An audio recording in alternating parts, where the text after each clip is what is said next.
é a atividade que vocês vão ter para essa semana. Bom, hoje de manhã a gente falou dessa questão, né, do conceito de ecologia, né, que tem a ver com o conhecimento, né, da nossa casa, o nosso ambiente. A gente até discutiu um pouco sobre isso.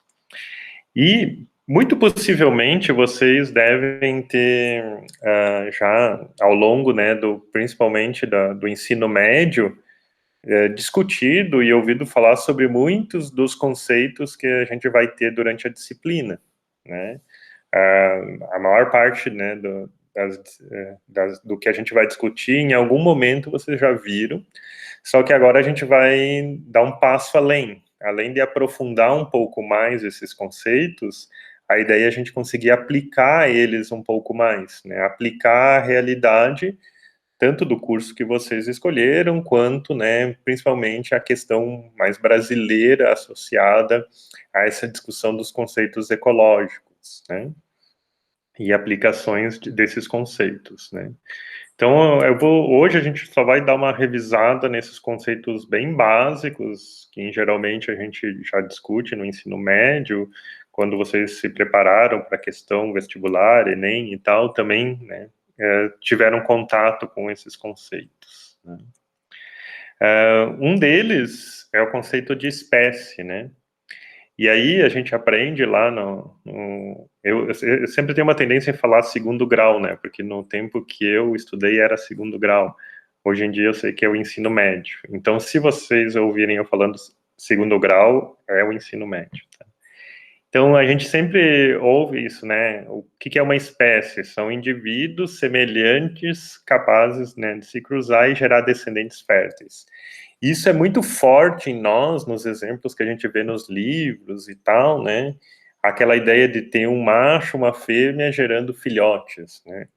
O que é bem, vamos dizer assim, comum e se aplica, está correto, para os animais, né, de uma forma geral, mas quando a gente pensa em plantas, não é tão simples assim, não é tão direto, né?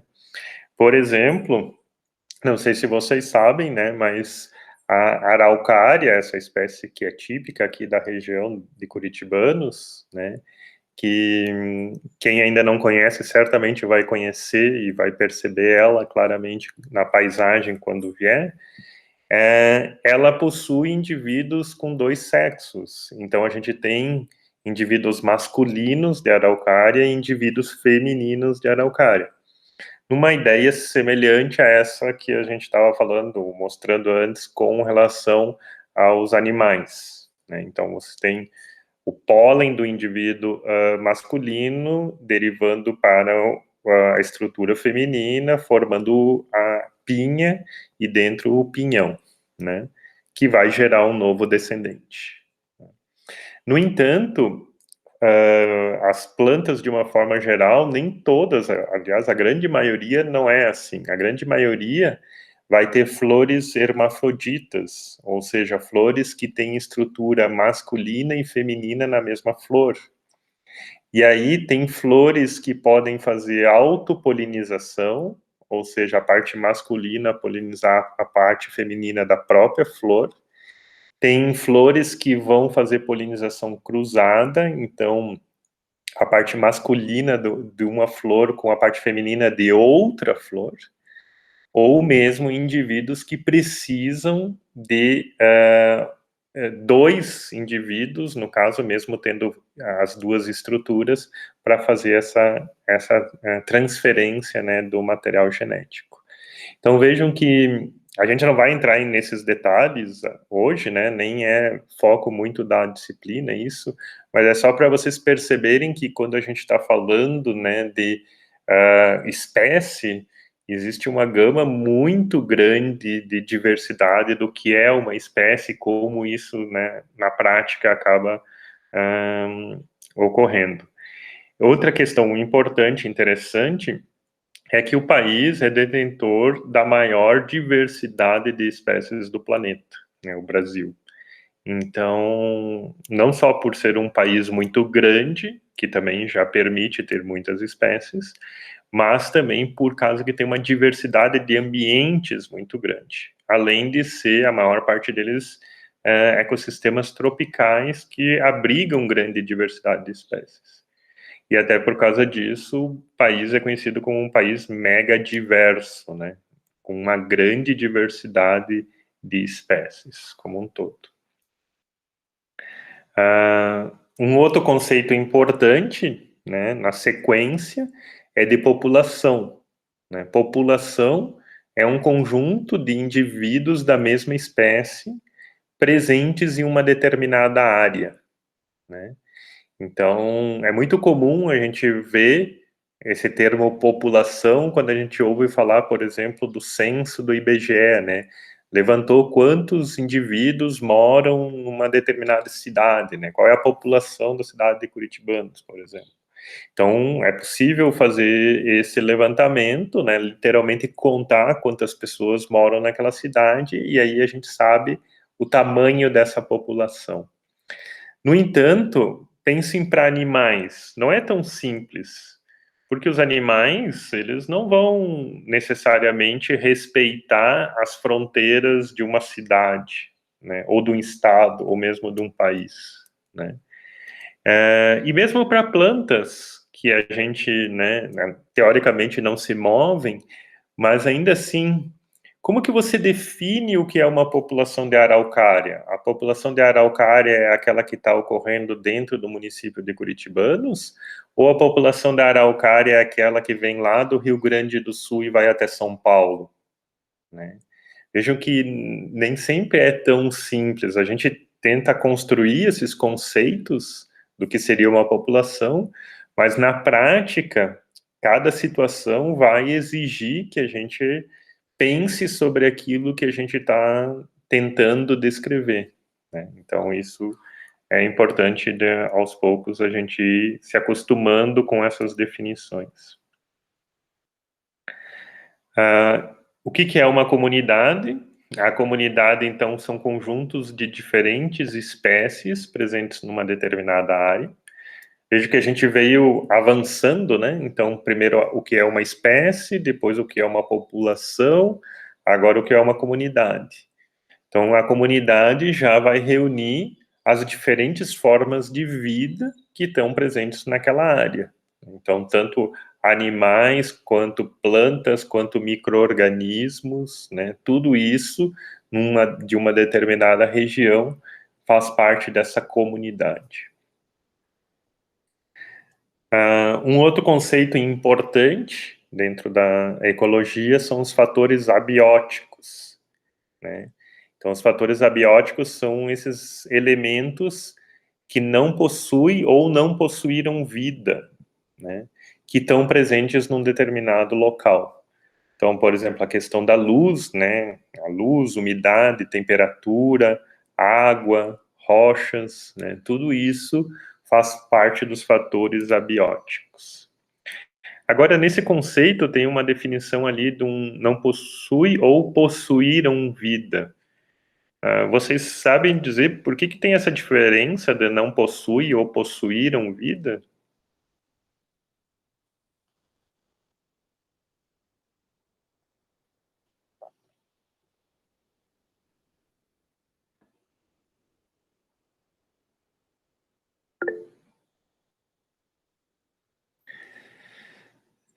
Na verdade, talvez um pouco mais simples que isso, Gabriele. Imagine assim, um animal ou uma planta, uma árvore que morrem na floresta. Não é porque eles não têm mais uma vida do ponto de vista, né, fisiológico, ou seja, que ela possa se deslocar, crescer e tudo mais, que ele vai passar a ser um fator abiótico, né? Então, é por isso que fica bem destacado essa questão que o fator abiótico, ele realmente ele é independente dessa questão vida, como a gente está normalmente associado aos organismos vivos, né? Então, por exemplo, uma pedra, né, ou mesmo a luz solar ou a água, né, eles podem conter vida, mas eles não são vida propriamente dita. Então, isso é bem importante da gente deixar bem claro, né? Já um fóssil, por exemplo, como você comenta, né, ele já passou por um processo de transformação, né, uma árvore petrificada ou um animal ou inseto que virou um fóssil. Então é um pouquinho diferente disso. Bom, quando a gente reúne, então, né, agrega os elementos vivos, né, os seres vivos, que são os organismos da comunidade biótica, junto com os fatores abióticos, aqueles que não têm vida, a gente pode, de certa forma, estruturar um ecossistema. E por que eu digo estruturar esse ecossistema? Porque para ele funcionar como um ecossistema, além desses elementos bióticos e abióticos, eles também precisam se conectar. E como que eles se conectam? Basicamente através dos fluxos de energia e da ciclagem de nutrientes, né? Das interações entre esses organismos é que se constrói um ecossistema funcional, ou seja, que ele existe e funciona como um ecossistema. Então, a gente fala muito, né? Hoje de manhã eu falei bastante em ecossistemas naturais, né? Muitas vezes eu usei esse termo, porque justamente é a união desses elementos bióticos e abióticos e a comunicação deles através das interações, do fluxo de energia e da ciclagem de nutrientes, né? São todas questões que a gente vai discutir ao longo do semestre, né? A gente vai, próxima aula, a gente já vai falar das interações, depois a gente vai falar de cadeias e teias tróficas, depois nós vamos falar de ciclagem de nutrientes. Então, são todos elementos que a gente vai trabalhar ao longo do semestre, né? Não precisam se apavorar, mas eles são importantes de a gente lembrar, né, desses conceitos básicos agora no início do semestre, para a gente já poder depois, a cada aula, ir avançando em cada um desses pontos. Como eu comentei de manhã também, né, principalmente no caso das profissões, né, que a gente tem aqui no campus e que vocês, nesse caso, diretamente escolheram, a gente já está falando de uma intervenção humana sobre esses ecossistemas naturais, construindo, né, o que a gente chama agroecossistemas, né? E por que construindo? Porque a partir do momento que a gente tem interferência humana, a gente passa a modificar esses ambientes, né? Às vezes pouco, às vezes muito, né? Mas a gente modifica esses ecossistemas e com base nessas modificações dos ecossistemas, né, também, obviamente, vai ter mais ou menos consequências sobre o desenvolvimento desses ecossistemas naturais, né?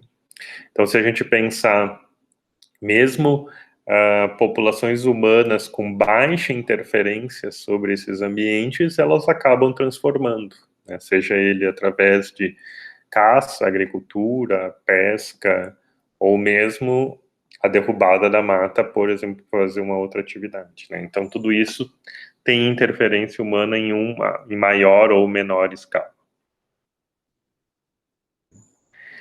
Acima dessa ideia dos ecossistemas vem a paisagem, né? Então, muitas vezes quando se fala em paisagem, as pessoas imaginam, assim, algo de uma beleza cênica, né? Uma praia, um pôr do sol e tal, que não está errado, a gente usa essa palavra também para descrever paisagem, uma bonita paisagem, né? Mas quando a gente está falando de ecologia, a gente está falando de como que as pessoas, de certa forma, modificam esses ecossistemas para incorporar elementos, né, de seu interesse e dessa forma construir, né, modificar essa paisagem. Então, se vocês olharem essa imagem à direita, abaixo de vocês aqui, né, dá para ver claramente, é uma imagem do litoral de Santa Catarina, né? Dá para ver claramente interferências humanas sobre essa paisagem, né? Possivelmente, né, coisas são muito claras de ver a interferência humana, uma cerca, uma estrada, né, um poste, né? Então, interferências claras humanas sobre essa paisagem.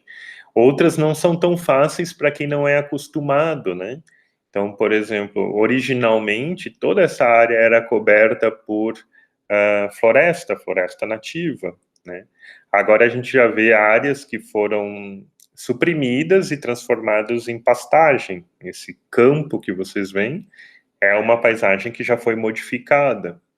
Se vocês tiverem o olho um pouquinho mais apurado, a médio e longo prazo vocês vão aprender isso, é possível ver, inclusive, áreas que têm reflorestamento com eucalipto. São áreas mais homogêneas, né? São árvores também, mas não é a mesma coisa que uma floresta nativa, né? Alguns elementos dessa paisagem também denunciam essa interferência humana. Essas palmeiras que vocês conseguem ver em destaque, que é o gerivá, ela é uma planta tipicamente das florestas, né? Mas por que elas permaneceram ali?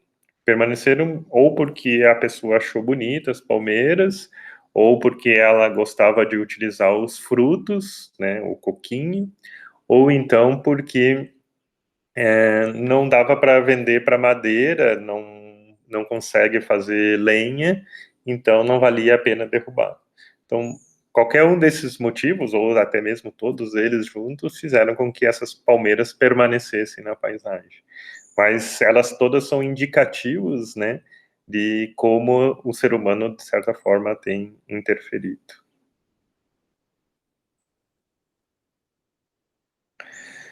Bom, e numa escala ainda maior, a gente tem os biomas, né? Então, os biomas, a gente vai juntar, de certa forma, esses diferentes ecossistemas e paisagens dentro de um conjunto de características semelhantes, e a partir daí a gente define, né, uma questão bastante do ser humano, né, define o que é um bioma a partir dessas características.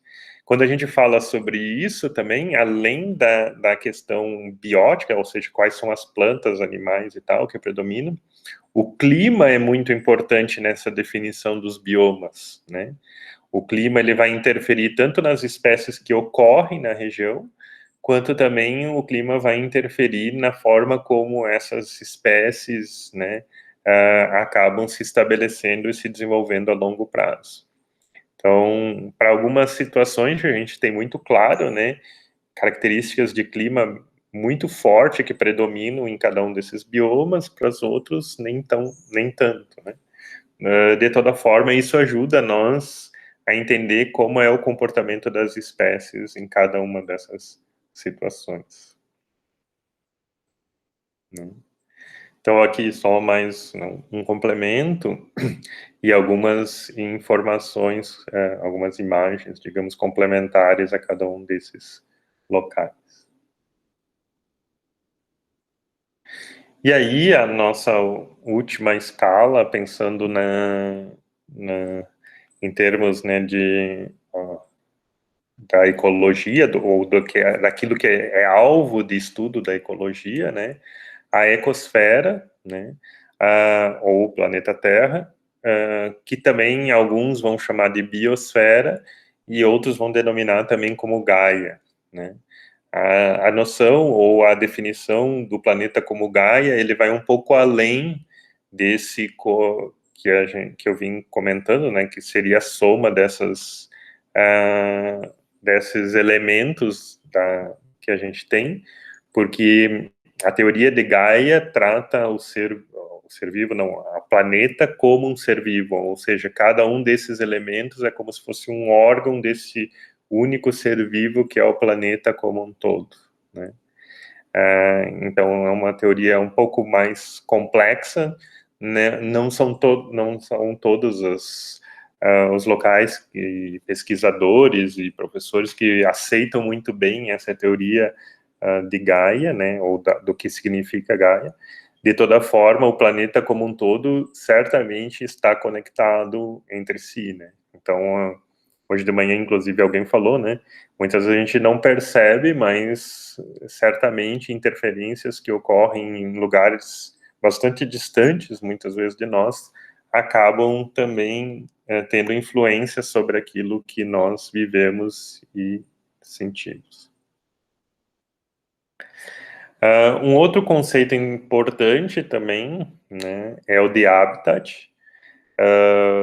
Normalmente lá no ensino médio, né, a gente aprende ou decora como a ideia de endereço do indivíduo, né, onde que ele mora, né.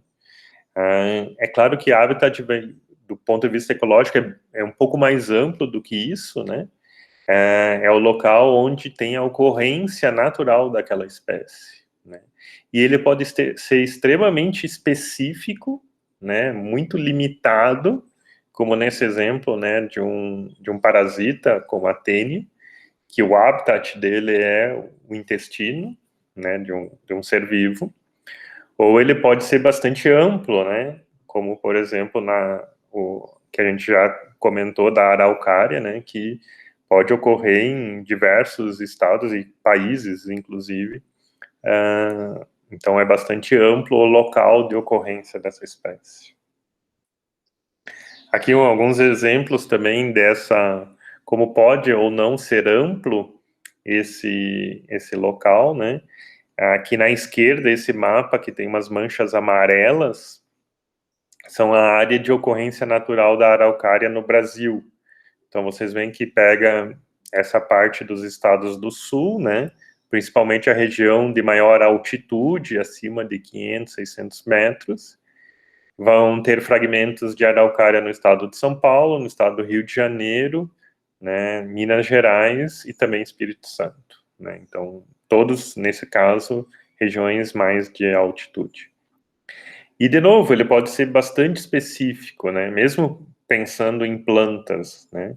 À direita, vocês têm exemplo de uma bromélia que se chama díquia, e ela é uma bromélia que ocorre dentro do leito do rio, de leitos de rio, né? Literalmente dentro, onde que tem aquela parte das rochas, que eventualmente fica embaixo d'água quando o nível da água sobe, depois fica mais seco e tal. E para vocês terem uma ideia, em Santa Catarina nós temos 2 espécies dessa díquia aí. Uma delas só ocorre no rio Uruguai, onde que está esses pontinhos vermelhos ali. Cada bolinha daquelas é uma população dessa bromélia no rio Uruguai. E a outra só corre no rio Itajaí, que é esses pontinhos amarelos ali. Então, para vocês terem uma ideia como essa questão da ocorrência natural de uma determinada espécie, ela é variável, né? Depende muito da espécie, das características dessa espécie, da característica desse ambiente, né?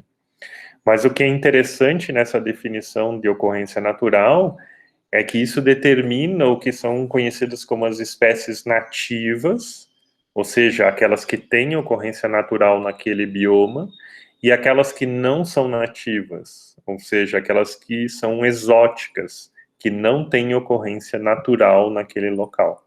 Eventualmente foram introduzidas, foram trazidas, muito possivelmente pelo ser humano, mas não têm ocorrência natural naquela região. Também, né, uma questão importante em relação ao habitat, hoje a principal causa de perda de biodiversidade no planeta como um todo é a diminuição de habitat, ou seja, a diminuição do local onde essas espécies podem ocorrer, né? Então, esse, sem dúvida nenhuma, é a principal causa de perda de biodiversidade que a gente tem no planeta como um todo, né? Indiretamente, a perda de habitat, né, ou a não existência mais de habitat, também tem consequências de fragmentação, né, ou seja, aquelas áreas que sobram, elas também ficam comprometidas, e também bastante problema nós temos, né, hoje com a questão da poluição e contaminação. Aí os ambientes aquáticos, por exemplo, são exemplos típicos disso. A gente, entre aspas, não perde ambientes aquáticos, né, em termos de oceano e tudo mais, mas a gente perde a qualidade desse habitat através da poluição e contaminação. Aqui, só para vocês terem uma ideia, o que significa esse processo de fragmentação, né? Então, se vocês olharem a imagem da esquerda, vocês imaginem uma área que era, sei lá, um parque, uma grande área de floresta contínua, e no meio daquelas dessa área passou uma estrada, por exemplo, foi feita uma construção de uma estrada, ou surgiu uma cidade, ou derrubaram para fazer uma lavoura de milho, sei lá. Qualquer processo de alteração desse fragmento ou dessa área. Isso cria essa divisão, e essa divisão por si só já compromete a existência dessas espécies, né? Mas a partir do momento que a gente divide também, além de diretamente interferir, a médio prazo a gente pode comprometer algumas dessas espécies, justamente pela não capacidade que algumas dessas espécies têm de se propagar ao longo do tempo. Se vocês lembrarem lá o início da nossa aula, né, a necessidade desse encontro entre os indivíduos da mesma espécie para que ela consiga se manter.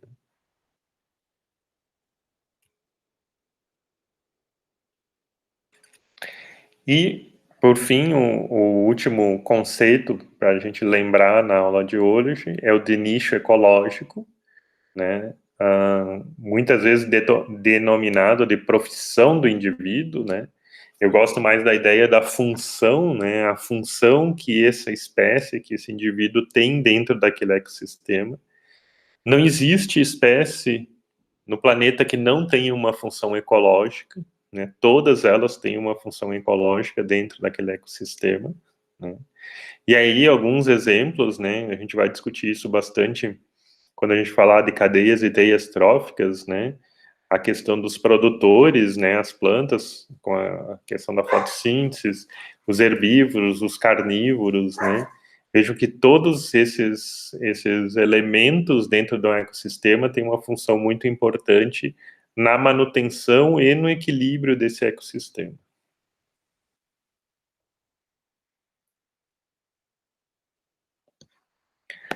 Alguma pergunta até aqui? Alguma dúvida? Vocês lembravam desses conceitos básicos?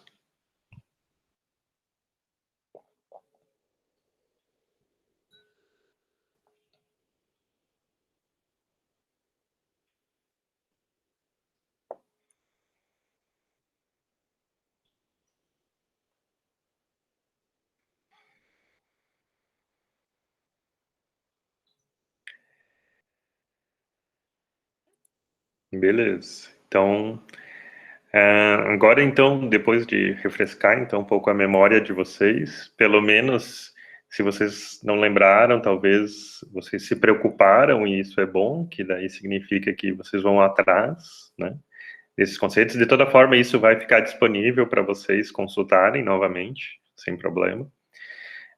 Vamos ver qual é a tarefa de vocês para essa semana, né? Então, o que é a tarefa de vocês da aula prática dessa semana? Se vocês lembram, tanto hoje de manhã quanto no início da aula hoje à tarde, eu comentei, né, que a ecologia, a palavra ecologia, significa o estudo da nossa casa, né? Ou seja, do ambiente onde a gente mora, né? Do ambiente onde a gente está inserido, né? Rapidamente a gente passou ali, né, os biomas brasileiros, então vocês seguramente já devem ter percebido qual é o bioma predominante onde vocês estão inseridos, né?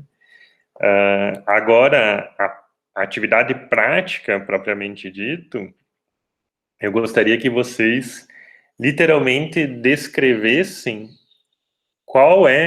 como é e qual é as características desse ambiente onde vocês estão inseridos, né?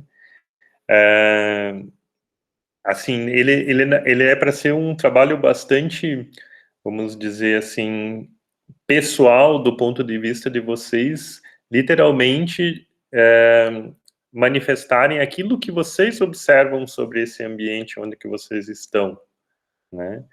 Então, por exemplo, Heloísa lá de Joinville, né? O que você vê na paisagem do ponto de vista das espécies, tanto animais quanto vegetais, os fatores abióticos, por exemplo, temperatura, umidade, clima dessa região?